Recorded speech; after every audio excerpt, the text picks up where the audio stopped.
अब बाजार में वह बड़ा वर्ग जिसमें हर कोई शामिल होना चाहता है, वह बिना शक कॉम्पैक्ट एसयूवी सेगमेंट है। यहाँ 10 से अधिक प्रतिस्पर्धी हैं।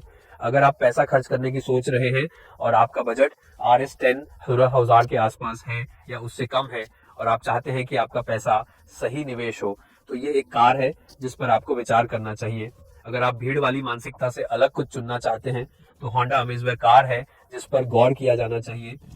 आज की इस वीडियो में यह कार और इसकी अनूठी विशेषताओं की चर्चा करेंगे। हो सकता है कुछ नकारात्मक पहलू भी गिनाए जाएं, लेकिन मुख्य तौर पर इसे खरीदने पर विचार क्यों करना चाहिए, इस पर ध्यान केंद्रित रहेगा। अब हम कार के अंदर चलेंगे। पहले मैं आपको एक मुख्य कारण बताता हूं कि मुझे ये कार इतनी पसंद क्यों है। इसका शानदार सिल्हूट इसकी खास बात है। ये बहुत अच्छी तरह से संतुलित दिखता है, ये बहुत अच्छी तरह से अनुपातित लगता है और कोई फर्क नहीं पड़ता कि आप किस कोण से देखते हैं। आप सामने का छोर देख सकते हैं, आप पीछे का छोर देख सकते हैं, आप साइड का कोण देख सकते हैं। ये एक कॉम्पैक्ट एसयूवी या एक कॉम्पैक्ट सुर की तरह महसूस नहीं होती और ये एक छोटी कार की तरह महसूस नहीं होती। ये एक उचित मिड साइज सीडान की तरह महसूस होती है। इसलिए ये एक बड़ा कारण है कि इसे खरीदने पर विचार किया जाना चाहिए।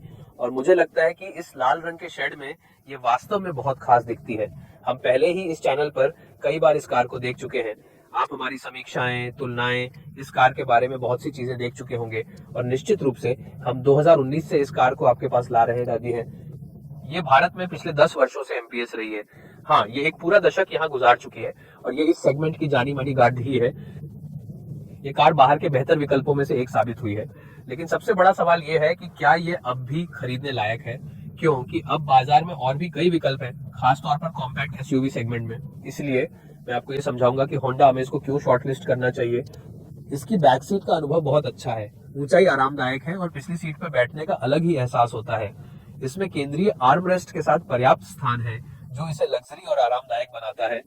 एक बहुत ही अच्छा पैकेज और कुछ ऐसा जिसे आप जानते हैं, जो ज्यादातर समय सॉफ्टवेयर द्वारा चलाई जाने वाली श्रेणी के लोग वास्तव में आनंद लेंगे। एक और कारण जिसे आप पैकेज पर विचार कर सकते हैं वह है बड़ा बूट। अब कोई भी कॉम्पैक्ट सेडान आपको 420 लीटर का बूट नहीं देती। उनमें से अधिकांश आपको 330 से 340, शायद 350 अगर आप भाग्यशाली हैं प्रदान करती है, लेकिन कोई आपको 420 का बूट नहीं देती। इसीलिए ये एक बड़ा लाभ है जो होंडा अमेज के पास है। इसमें सब कॉम्पैक्ट सेडानों के मुकाबले एक बड़ी यूएसपी ये है कि इसका बूट भी बहुत विशाल है। बड़ा और भारी सामान ले जाने वालों के लिए यह एक बेहतरीन विकल्प साबित होता है। यहाँ तक कि गोल्फ का सामान भी आसानी से फिट हो जाता है। तो आप जानते हैं, आसानी से बूट में फिट हो जाता है, इसलिए शायद एक बड़ा कारण है। ये कारण नंबर 3 है। चौथा कारण अद्भुत इंजन है। हाँ, आपके पास 1.24 टेक है और मुझे लगता है कि ये इस कार के लिए आदर्श इंजन है। पावर डिलीवरी अच्छी है। पावर डिलीवरी के अलावा परिष्करण बहुत अच्छा है और परिष्करण के अलावा निश्चित रूप से प्रतिक्रियाशीलता भी आमतौर पर बहुत अच्छी है। इसका एक अच्छा इंजन बनाता है वह यह तथ्य है कि राइड कंफर्ट भी काफी ठीक है और हाईवे पर तेज गति पर जब आप इसे चलाते हैं, यह कार सड़क पर मजबूती से चलती है और इसकी राइड क्वालिटी बहुत सहज है। इसलिए यह पांचवा कारण भी है कि इस कार पर विचार किया जाना चाहिए। इसका सीवीटी ऑटोमेटिक गियर बॉक्स बहुत कुशल और उपयोगकर्ता के अनुकूल है। तो ये मेरी बड़ी सकारात्मक बातें हैं इसका समर्थन करने में। एक और सकारात्मक बात यह है कि गर्म बैज अपने आप में मतलब है कि हाल की कीमतें बहुत अच्छी होंगी और निश्चित रूप से विश्वसनीयता के साथ साथ बिक्री के बाद और सेवा भी बिना किसी झंझट और बिना किसी समस्या के देखभाल की जाती है। उनके कार की सेवा करने का तरीका बहुत पेशेवर है और यह कुछ ऐसा है जिसे आप जानते हैं कि लोग जो बहुत चलाते हैं वास्तव में इस कार के बारे में सराहेंगे और आनंद लेंगे। तो ये बड़े कारण है, मेरा मानना है।